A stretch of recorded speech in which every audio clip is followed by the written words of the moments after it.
Oh, today in Wales, we're in a state of collective shock at the fact that England actually won yesterday. And I find it interesting how much recently people have been talking about 1966 and how we like to cling to these victories of the past. Of course, at some point, all victories become a thing of the past.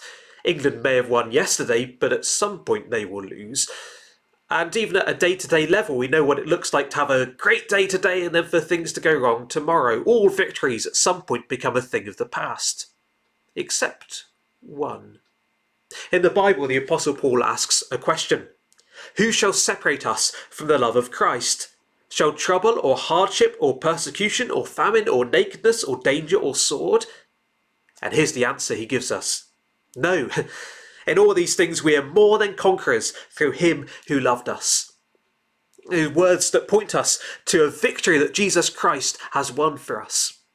As humans, we face some formidable opposition in this world.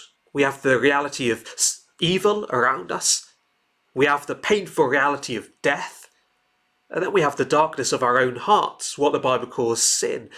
The ways that we've rejected God's rule in our lives, that sin that leaves us guilty before God.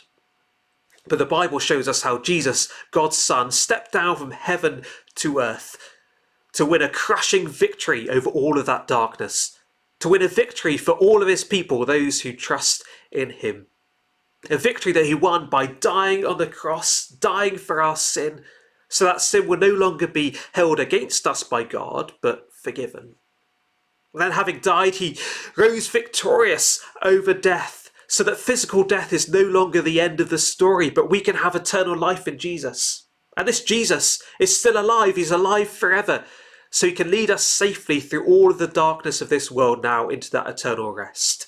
A victory that we can share in as we trust in Jesus. A victory that can't be overtaken or undone. A victory that gives us hope and comfort in all of the darkness of this world now. And a victory that leaves us free to celebrate the football results, knowing that even if everything falls apart on Saturday, this hope is still secure.